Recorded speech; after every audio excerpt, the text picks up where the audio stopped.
¿Alguna vez te has preguntado qué es aquello con lo cual tú no podrías sobrevivir?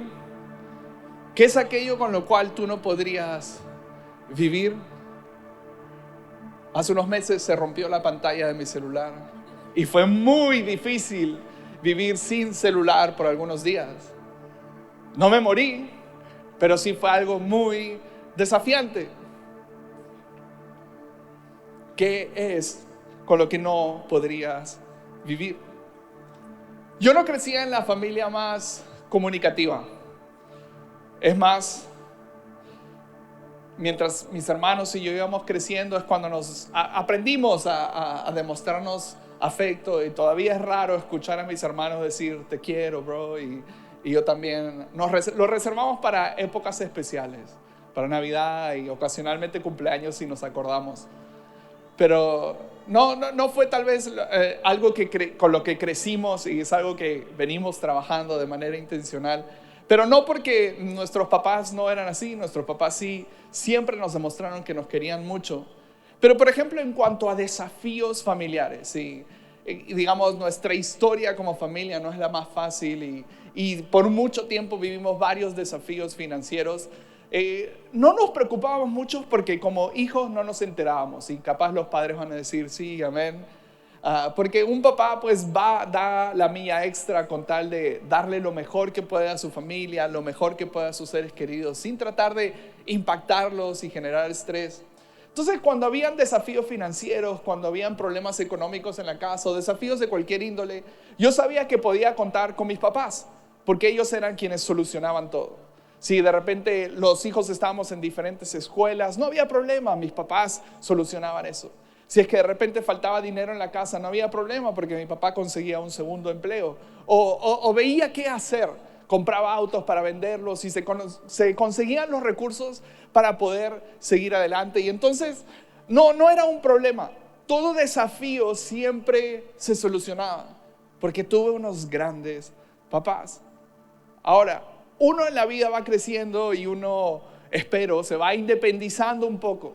Y te das cuenta que no siempre lidiar con esos obstáculos es lo más fácil. Y a veces experimentas pérdidas de oportunidades, pérdidas de relaciones, pérdidas materiales, y algunas son más difíciles de reponerse que de otras. En el 2017, cuando estábamos estudiando en Australia, y no voy a ahondar mucho en eso porque lo he comentado un par de veces, recibí la noticia, estando en Australia, mi familia en Perú, que mi mamá había enfermado de cáncer. Y te soy honesto, lo primero que vino a mi mente fue, se va a solucionar. No tengo por qué hacer un gran problema acerca de esto. Y si bien hablaba con mi mamá y decía, tranquila, todo va a estar bien, anda a verte, se va a solucionar. Como todo en la vida se va a solucionar. Porque ¿cómo puede ser vivir sin mi mamá, verdad? Si la he tenido todos estos años, estos 28 años. No conocía vida sin mi mamá. Lamentablemente mi mamá fallece. A los pocos meses el cáncer fue muy agresivo. Fue tan agresivo que ni siquiera me dio la oportunidad de viajar a Perú. Es más, cuando las cosas se empiezan a poner como peores, yo viajo, compro un boleto para el día siguiente.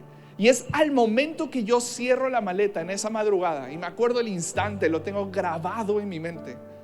Cierro la maleta, tenía a mi esposa delante de mí y ella recibe un mensaje de texto y se pone a llorar. Faltaban 3 horas, 4 horas para el vuelo, y en ese momento yo supe que había perdido algo muy grande. Ella no me tuvo que decir nada para yo saber que mi vida iba a cambiar mucho y muchísimo de ahí en adelante. Fue obviamente el vuelo más largo que he podido tener, y no solo por las horas, sino por cómo me sentía a lo largo de tantas paradas de aeropuerto y las diferencias horarias. Y llegué al entierro de mi mamá. Y obviamente me empecé a hacer la pregunta, ¿cómo uno puede vivir sin alguien que conoció desde el momento que abrió los ojos? ¿Cómo alguien puede seguir adelante sin todas estas cosas que uno daba por sentado, como el consejo, las llamadas, o incluso las riñas o los fastidios que una mamá a veces ocasiona en uno porque somos personas distintas? Y por mucho tiempo salió, digamos, esta parte tan importante de mi vida se desvanece y no sabía qué abrazar entonces. Y tú puedes decir, bueno, estabas en un seminario teológico, estabas asistiendo a no sé cuántas reuniones de iglesia a lo largo de la semana, pero tal vez fue mi error, o tal vez fue la situación del momento, la tensión, pero me quedé en el aire. Para mí al menos no fue fácil abrazar a Dios en ese momento de manera tan instantánea, con tantas preguntas. Más bien por momentos puse la duda en el centro. Más bien por momentos puse el enojo en el centro. O después había otros momentos que ponía escenarios hipotéticos en el centro. Y vivía a través de eso, casi como desconectado del mundo. Y de repente en la mañana me veías en clases, hablando de Dios, exponiendo de Dios, aprendiendo acerca de Dios en reuniones, de repente en adoración, cantándole a Dios, pero no realmente. Porque en vez de colocar a Dios en el medio, ponía dudas, ponía tristeza. Al poco tiempo tuve un encuentro con Dios y Dios me encuentra de nuevo. Más bien me encanta decir que yo lo encuentro de nuevo.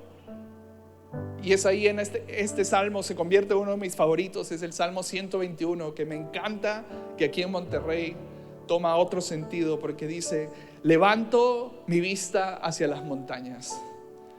¿Viene de allí mi ayuda? Mi ayuda viene del Señor, que hizo el cielo y la tierra. Y es que a lo largo de la vida vamos a ser confrontados con la pérdida.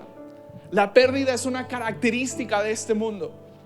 Nada es eterno de lo que podamos comprar o adquirir. Incluso la compañía de nuestros seres queridos no es eterna. En mi caso, perdí a mi mamá en ese momento. Y como dije, me hacía esta pregunta: ¿cómo uno puede vivir sin alguien que conoció toda su vida? Y encontré la respuesta en viviendo por alguien que me conoció incluso antes de que yo naciera. Y tal vez estás aquí y estás con la pregunta de: ¿cómo puedo vivir luego de que mi matrimonio no funcionara? ¿Cómo puedo vivir después de que esa relación a la que yo le apostaba todas mis fichas y pensé que esa era, se cayera de pronto? ¿Cómo puedo vivir después de que mi negocio cerrara? ¿Cómo puedo vivir después de que mi carrera profesional se truncara? ¿Cómo puedo vivir después de no haber alcanzado los éxitos académicos, profesionales o financieros que me había propuesto? ¿Cómo puedo vivir después de que perdiera mi reputación? ¿Cómo puedo vivir luego de haber experimentado pérdidas en mi vida sentimental, personal, profesional? Vamos a poner un poco de pausa a eso. Me encanta cómo comienza la Biblia en Génesis 1:1. Génesis nos narra el comienzo, la historia de la creación. Y en Génesis 1:1 dice: en el principio Dios creó los cielos y la tierra. Pero la primera parte de este versículo es: en el principio Dios. La Biblia no estaba buscando justificar quién era Dios, cómo apareció Dios, dónde estaba Dios. Simplemente declara que desde el principio estaba Dios. Y comienza con esta historia y declaración poderosa y dice: en el principio Dios. Pero nosotros como humanidad cambiamos a ese Dios poderoso, a ese Dios que la Biblia declara que estaba incluso antes de la creación como la conocemos. Y eso es lo que sucede en el jardín del Edén. En el jardín del Edén, donde Dios disfrutaba de esta comunión perfecta con Adán y Eva, con la humanidad, y se paseaba entre los árboles. ¿Qué es lo que hace la comunidad? ¿Qué es lo que hacen ellos? Cambian a Dios, la presencia de Dios, por sus propios intereses, por su propia inseguridad, por su propio afán, por sus propios deseos. Y esto termina rompiendo, quebrantando la relación entre Dios y el hombre. La termina quebrando. Y después la Biblia nos dice que esta decadencia, que esta forma de vivir, que este mal hábito de cambiar constantemente a Dios por cosas que queremos o por cosas que vemos, sucede constantemente. Y lo vemos a lo largo del Antiguo Testamento, en la historia de Israel. Y una y otra vez la Biblia nos resalta de que eso no era bueno. En la Biblia después se nos narra de que Dios se acerca a este pueblo llamado Israel cuando eran aún egipcios, y por gracia, por pura gracia, los libera de Egipto, los libera del poder de Faraón, de un imperio poderosísimo, pero los libera a través de señales y milagros, y se compromete con ellos a través de pactos para poder formar un pueblo. Les da una ley hermosa, que el propósito de esta ley iba a ser formarlos, iba a ser que ellos puedan conocer su corazón como Dios y lo que Él tenía para ellos, para que ellos sean no como otras naciones, sino diferentes. Pero ¿qué es lo que hace Israel? Lo cambia una y otra vez a Dios. Cuando Moisés se va al monte Sinaí a recibir la ley, el pueblo de Israel hace un becerro de oro, quitando a Dios del centro y poniendo su propio afán, poniendo sus propios deseos. Cuando Israel estaba en el desierto, incluso le reclama a Dios que preferían estar antes en Egipto como esclavos que divagando en el desierto, siendo liderados por Dios. Y la historia continúa para Israel, incluso después de que Dios levanta líderes increíbles como Moisés, Josué, Caleb. Vemos que Israel sigue dándole la espalda a Dios. Y en el libro de Jueces vemos que Dios sigue levantando hombres y mujeres de fe. Hombres que por mucho tiempo, algunos no se conoce falta en aquellos, pero personas que por mucho tiempo son obedientes a Dios, pero que también en otras ocasiones dejan a Dios, le dan la espalda a Dios y lo cambian por placeres, lo cambian por satisfacciones momentarias y empieza el desastre. Estos líderes a veces hacen lo correcto delante de los ojos de Dios y disfruta la nación de 40 años de paz, pero luego el pueblo o estos líderes se olvidan de Dios y lo cambian una y otra vez. Y Jueces lo describe más o menos a la mitad de su libro, en 17:6, y dice: en esa época los israelitas no tenían rey y cada uno hacía lo que le daba la gana. Y luego, como para recalcarlo, como para que te quede claro, el autor vuelve a repetir lo mismo al final del libro, para cerrar el libro como si fuera su conclusión del estado de decadencia de la nación de Israel. Dice en Jueces 21:25, y es otro versículo diferente, y dice: en esos días Israel no tenía rey, cada uno hacía lo que le parecía correcto según su propio criterio. Lo que pongamos en el centro de nuestra vida es lo que nos va a gobernar, es lo que va a indicar el estado de nuestra alma, de nuestro corazón, nuestro presente y nuestro futuro, hacia dónde vamos. Entonces, nuevamente, ¿qué es lo que está al centro de tu vida? ¿Qué es aquello que te da miedo que si desaparece un día como hoy o mañana, dices: se me acaba todo? ¿Qué es lo que gobierna tu vida? ¿Quién gobierna tu vida? Algunos dirán: mi mujer. Y las mujeres dicen: no, por favor.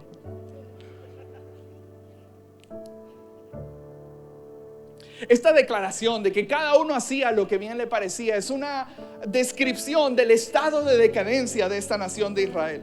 Israel necesitaba un Salvador, no alguien que solo, un líder que haga solamente lo correcto por un instante, por un tiempo, que solo tome ciertas decisiones de manera correcta, alguien que de repente salve el día. Sino Israel necesitaba a alguien en quien puedan depender en su totalidad, alguien que no se equivoca, alguien que confíe en Dios, alguien que conozca el corazón de Dios, alguien que guíe al pueblo en los estatutos de Dios, que acerque al pueblo a Dios.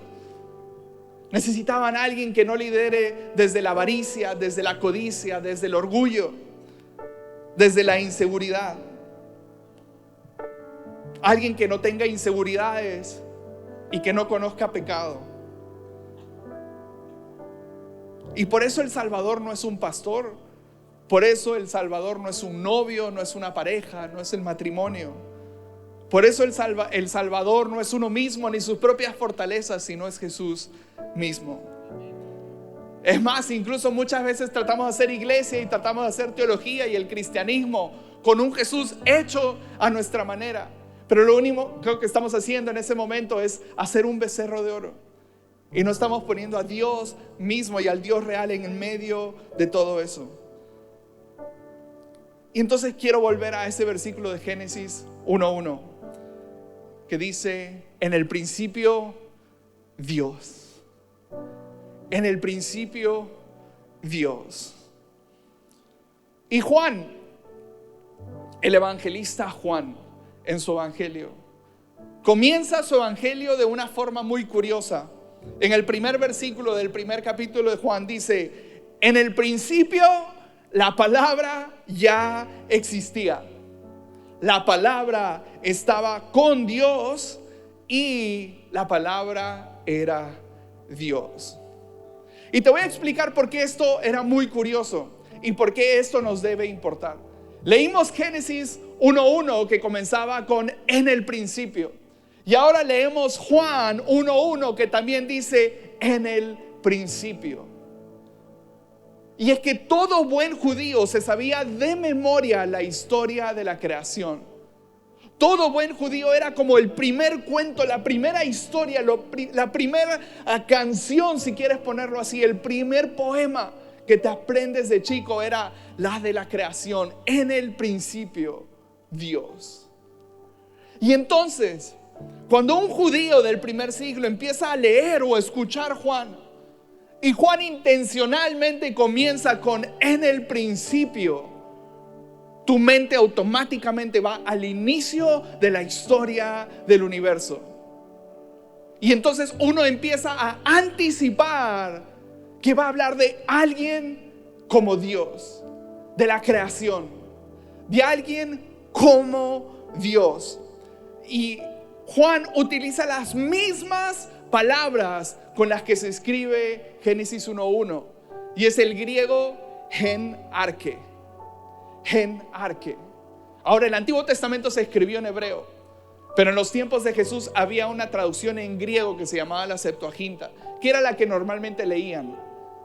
Y entonces Génesis 1:1 en griego, gen arke. Juan 1:1 en griego, gen arke. ¿Qué es lo que está diciendo Juan? A quien te voy a presentar, de quien voy a hablar el día de hoy, es alguien que conoces. Es alguien que estuvo en el principio del universo.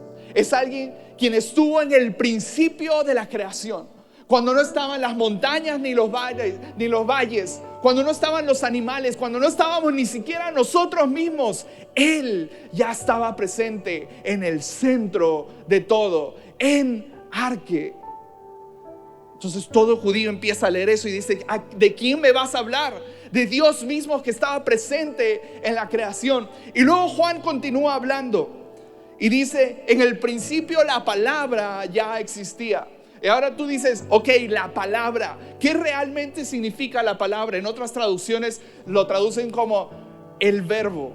El verbo ya existía. La palabra o el verbo era un término filosófico muy conocido en ese tiempo. Era un término para referirse a lo siguiente, y creo que la cita la vamos a poner en la pantalla. Dice: los filósofos Heráclito y Aristóteles, junto con los grupos helenistas y estoicos, generalmente venían a logos, la palabra o el verbo, como el principio divino que creaba y sostenía al mundo. En el pensamiento griego, el logos, que es la palabra griega para la palabra, es la razón detrás de toda razón. La razón detrás de toda razón. Entonces lo que Juan está haciendo brillantemente es decirte: hey, en el principio, judío y griego, que todo el mundo sepa que en el principio la razón detrás de la razón ya existía. Era Dios y estaba con Dios. Y déjame te lo presento, se llama Jesús. Se llama Jesús. Y lo presenta y entonces nos trae al principio de la historia, en el comienzo de su evangelio. Y vamos a leer estos 5 primeros versículos de Juan. Y dice, en el principio la palabra ya existía. Y la palabra estaba con Dios y la palabra era Dios. El que es la palabra existía en el principio con Dios, por si no te quedó claro. Dios creó todas las cosas por medio de Él y nada fue creado sin Él. La palabra le dio vida a todo lo creado y su vida trajo luz, no a algunos, no a los escogidos, no a los más sabios, no a los más hábiles ni a los más altos, a todos. La luz brilla en la oscuridad y la oscuridad jamás podrá apagarla. La oscuridad jamás, hasta el fin de los tiempos, jamás podrá apagarla. Juan está describiendo a Jesús como el centro de todo, en el centro de todo, en el centro de la creación, en el centro del universo, en el centro de la vida misma. Él es el que sostiene la creación hasta el día de hoy y jamás va a poder ser apagado. Por medio de Él, por medio de la palabra, por medio del logos, por medio del verbo, fueron creadas absolutamente todas las cosas. Y el título de este mensaje, sé que ya voy por la mitad, se llama En el principio, el centro. En el principio, el centro. Y entonces en nuestros días, ¿qué o quién va a estar en el centro? Podemos cometer el error de poner nuestros sueños en el centro. Personas que amamos al centro, nuestro trabajo, nuestra capacidad, lo que hacemos, lo que Dios nos ha puesto en nuestras manos, nuestros miedos, nuestros traumas, lo que hemos perdido, palabras de otros sobre nuestras vidas. Cuando estamos acostados, ¿a dónde van tus pensamientos? ¿Cuál es el centro de tus pensamientos? Van a nuestros temores, a lo que tenemos que hacer, a lo que hicimos, a lo que no hicimos, a las deudas de las tarjetas, a los proveedores que nos deben, a los proveedores que les estamos en falta, a los que nos tienen que pagar, a los que tenemos que pagar, a aquellos que buscan hacernos mal. ¿Dónde está nuestro centro? Porque desde el principio estaba la palabra.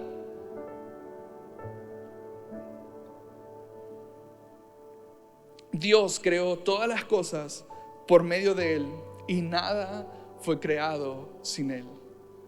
Juan. Así que el día de hoy te quiero animar de manera muy rápida a que podamos comprometernos nosotros juntos, porque esta es una búsqueda constante, es un viaje, es un desafío del día a día. Que podamos situar a Jesús en el centro de 5 áreas de nuestra vida. Y que cada día que nos levantemos, que enfrentemos desafíos, que suframos pérdida, que estemos entre tensiones que nos abruman, constantemente podamos poner a Jesús en el centro de todo. Y lo primero es, pongamos a Jesús en el centro de las palabras. Pongamos a la palabra al centro de las palabras. ¿Sobre qué palabras estamos edificando nuestras vidas? ¿Buenas o malas? ¿Qué palabras son las que están día a día en ti, en tu mente? Cuando te preparas para ir al trabajo, a estudiar, cuando te miras delante del espejo, cuando abres los ojos en la mañana o estás a punto de cerrarlos en las noches. ¿Qué palabras están al centro de tu vida? ¿Por qué no ponemos a Jesús en el centro de esas palabras? Jesús, el centro. Jesús, la palabra, es el centro de todas las palabras. Y no hay maldición más grande que el nombre de Jesús. No hay acusación más grande que el perdón de Jesús. No hay humillación más grande que el amor de Jesús. No hay declaración dañina más grande sobre tu vida que el nombre de Jesús y el sello del Espíritu Santo. No hay expectativa o incluso halago más grande en tu vida que el hecho que Jesús vino por ti y te conoce por nombre. Cuando te digan que no eres suficiente, reclamemos de que en Jesús somos más que suficientes. Cuando te digan que no eres planeado ni fuiste querido, recordemos que Dios nos conoce antes de que estemos en el vientre de nuestra madre. Cuando te digan que no tienes futuro, recordemos que Dios tiene planes de bien y no de mal. Cuando te digan que no hay arreglo a la situación, recordemos que a los que aman a Dios, todas las cosas le ayudan a bien. Cuando te digan que no eres amado, repite las palabras de Juan: de tal manera amó Dios al mundo que dio a su Hijo único por mí. ¿Cómo vamos a enfrentar las palabras en el día a día, cada día? ¿Qué declaración de la palabra de Jesús mismo puedes poner en el centro de tu vida? ¿Qué cosas poderosas de Jesús pueden estar ahí para que puedas levantarte y caminar hacia todo lo que Él tiene para ti, el día de hoy, el día de mañana y el pasado mañana? Número 2, pongamos a Jesús en el centro de nuestro carácter. Pongamos a Jesús en el centro de nuestro carácter. Muchas veces nos excusamos en nuestro carácter. Muchas veces decimos: no, es que yo soy así. No, es que así me criaron. No, es que así aprendí. No, es que ya soy muy grande para poder cambiar mi carácter. Llevo 30, 40, 50, 60 años viviendo así. No, es que yo no me puedo controlar. No, es que yo soy así de chiquito. No tengo arreglo. Pero sin darnos cuenta, nos estamos volviendo esclavos, siervos de nuestro propio carácter. Nos estamos condenando a una vida sin transformación y sin cambio en esa área, y simplemente nos rendimos. Pero ¿qué dice la palabra de Dios? Y en Gálatas 5, 22, 24, Eugene Peterson, en su traducción El Mensaje, lo pone así, dice: pero ¿qué sucede cuando vivimos a la manera de Dios? Él trae dones a nuestras vidas de forma similar a como brotan los frutos de un huerto: afecto por los demás, entusiasmo por la vida y serenidad. Desarrollamos la perseverancia, la compasión en el corazón y la convicción de que una santidad fundamental impregna las cosas y a las personas. Nos encontramos comprometidos con la lealtad, sin necesidad de forzar nuestro camino en la vida, capaces de organizar y dirigir nuestras energías con sabiduría. ¿Qué pasa entonces si ponemos a Jesús en el centro de nuestro carácter? Me encanta que Pablo describe afecto por los demás. Introvertidos, Dios puede hacerte amar a los demás. De repente no a 100, pero 2, 3, 4 y vamos avanzando. Sé que los introvertidos no aplaudieron. Es el extrovertido, sí. 200, 300. Afecto por los demás, entusiasmo por la vida, pero al mismo tiempo es serenidad para momentos claves, perseverancia, compasión con el corazón, convicción para vivir nuestra vida de fe, lealtad, capaces de organizar y dirigir nuestras energías con sabiduría. Dios puede hacer algo hermoso en tu carácter también si lo empezamos a poner en el centro. A Dios no le asustan los desafíos del carácter. A Dios no le asustan que tal vez tienes muchos años viviendo, respondiendo, reaccionando de cierta forma. Dios quiere hacer algo hermoso en eso. Y a veces lo va a hacer en un instante si lo dejamos. Y a veces van a tomar desafíos y pasos. Pero Dios siempre puede seguir trabajando en nuestro carácter si lo dejamos, si lo ponemos aún a Él en medio de todo eso. Él trae dones a nuestras vidas. ¿Qué tenemos que hacer nosotros? Permanecer en el huerto, permanecer sembrados, plantados en Él. Y Él traerá afecto, entusiasmo, serenidad, compasión, lealtad. Son cosas que podemos encontrar si simplemente permanecemos plantados en Jesús. Si lo seguimos día a día, y su belleza, su amor y su respuesta a nuestra vida y a nuestra manera de vivir y al mundo nos va a cautivar y nos va a empezar a transformar de adentro hacia afuera. Cuando pensamos que no podemos, ten la convicción de que en Él sí se puede. No nos alejemos de Él. Número 3, pongamos a Jesús en el centro de todo lo que nos pasa. Pongamos a Jesús en el centro de todo lo que nos pasa. Tanto el autor de Génesis como Juan ponen a Jesús en el centro del universo, en el centro de todo lo que pasa, en el centro del caos antes de la creación y después en el centro de la paz y el orden después de la creación. Jesús es el centro del universo.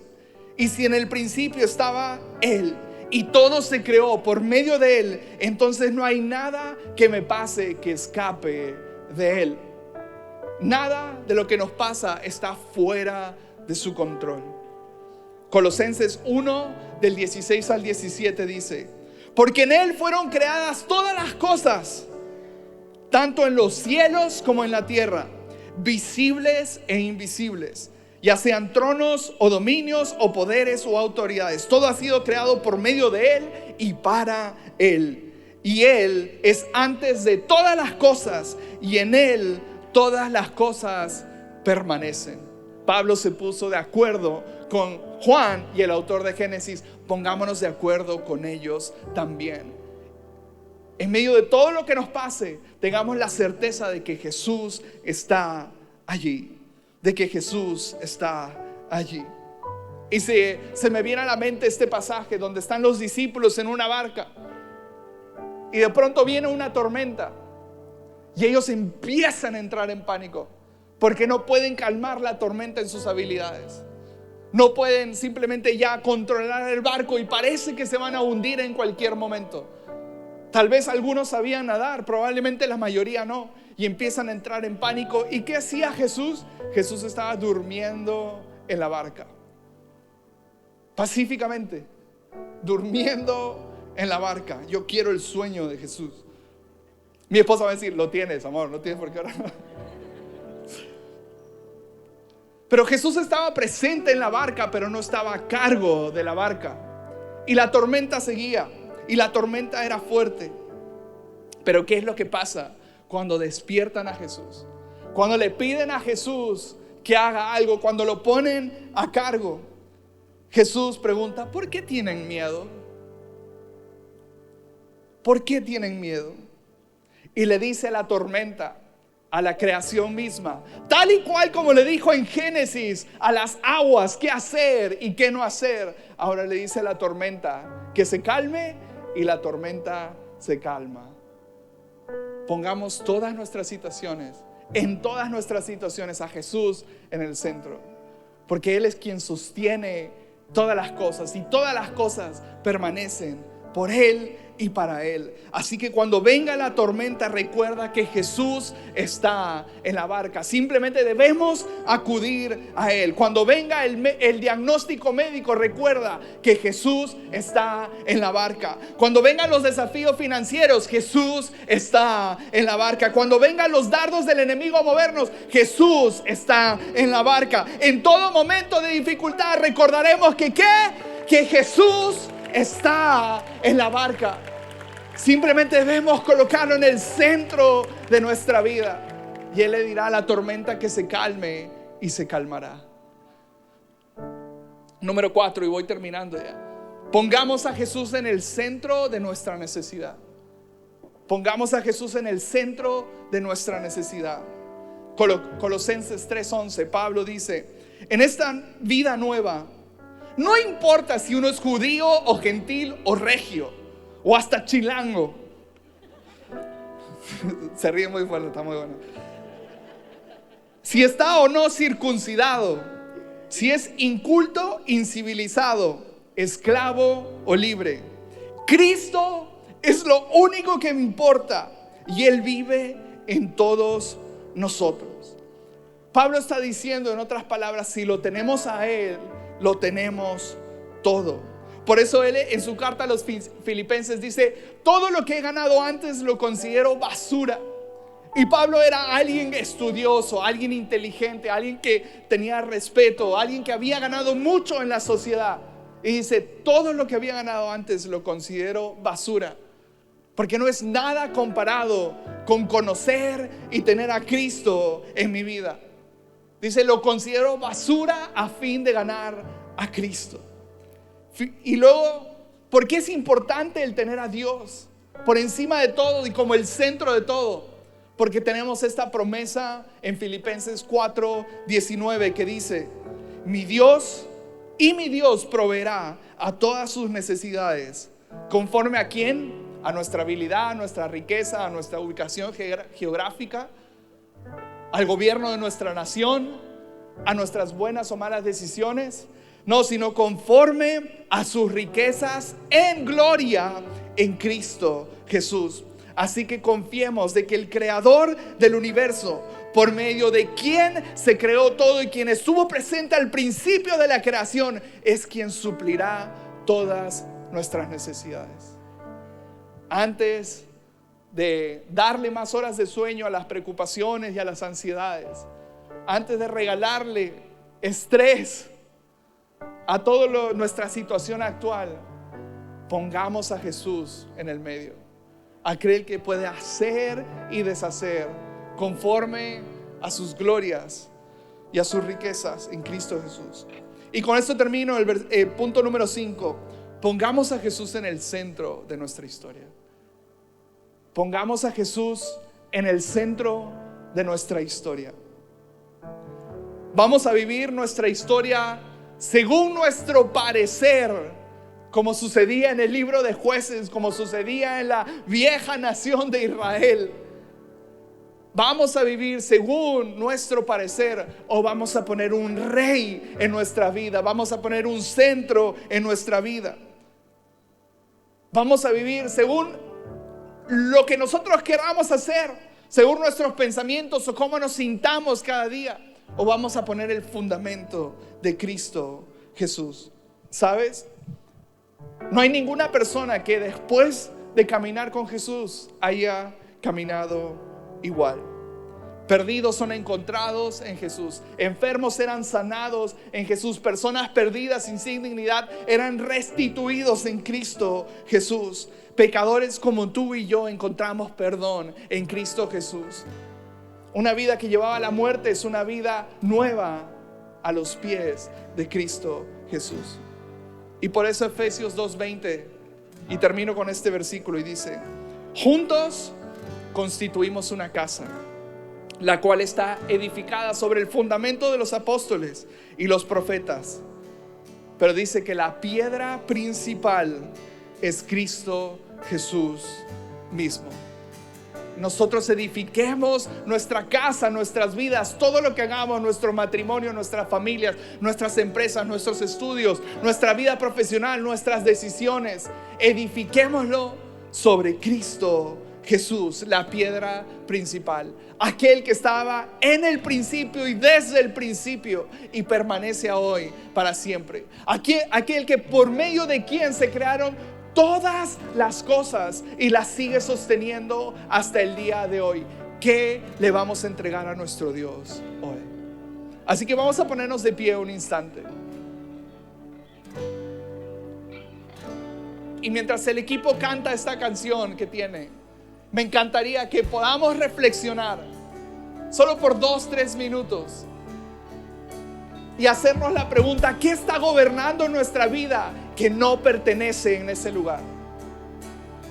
¿Qué declaraciones de Jesús, qué palabras de la palabra tenemos que empezar a poner en medio de nuestro corazón, de nuestra mente, para que nos formen y nos lleven hacia todo lo que Dios tiene para nosotros?